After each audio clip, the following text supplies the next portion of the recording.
yourself down there and not speak to a living soul, and your nerves will be worse than ever from moping. I shall just give you letters of introduction to all the people I know there. You will go to the country house of the Sampletons. Mrs. Sampleton is very nice, and you are sure to like her. Her husband and her brother are crazy about hunting. And there's Vera, Mrs. Sampleton's niece. They're all quite nice.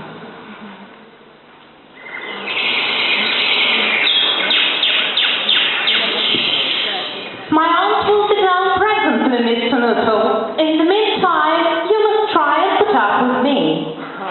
Thank you, Vera. It's so very kind of you.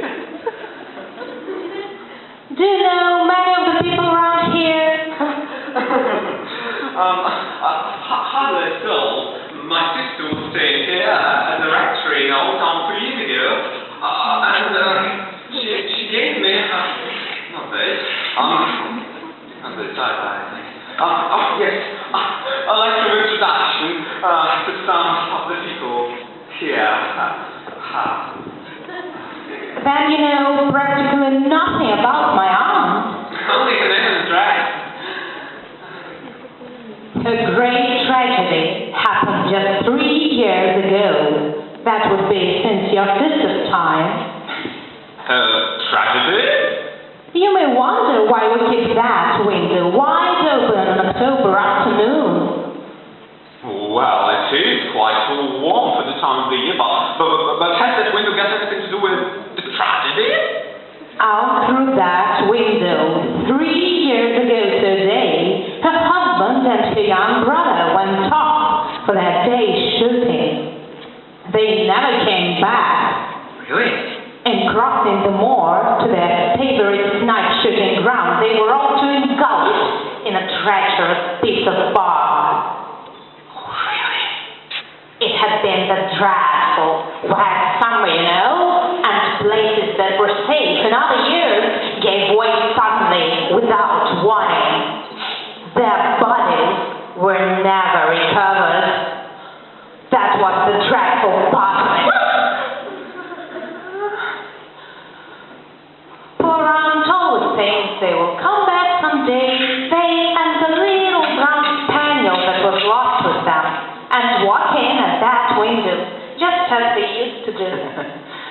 Poor dear aunt, she has often told me how they went out. Her husband with his white waterproof coat over his arm, and Ronnie, her young brother, saying, "Relax, take it easy," and he always did to tease her, because she said it got on her nerves.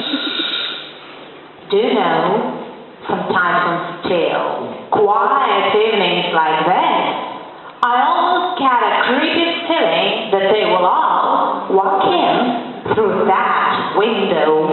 I hope Vera has been amusing you. She has been very interesting. I hope you don't mind the open window. My husband and brothers will be home directly from shooting, and they always come this way. They've been out to step in the marshes today, so they'll make a fine mess of my poor carpet, so like you, man, folk, isn't it?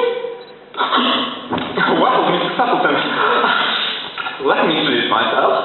I'm Franklin Nuttall.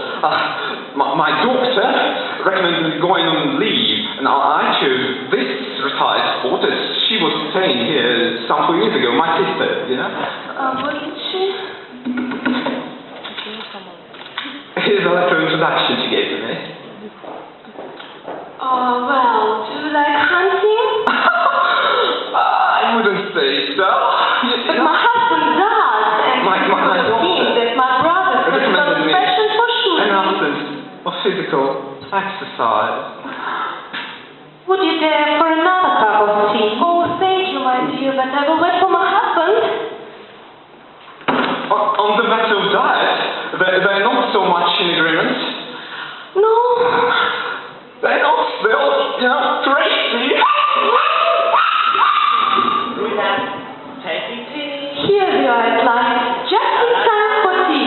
And don't they look as if they were mighty after the eyes?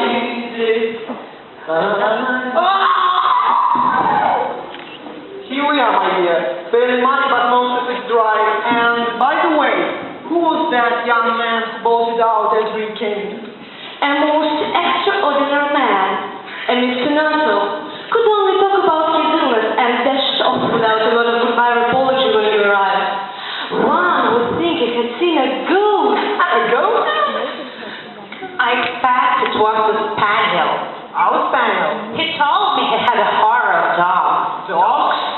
He was once hunted into the cemetery somewhere on the banks of the Ganges by a pack of pariah dogs and had to spend the night in a newly dug grave with the creatures snarling and grinning and foaming just above him, enough to make anyone lose their nerve.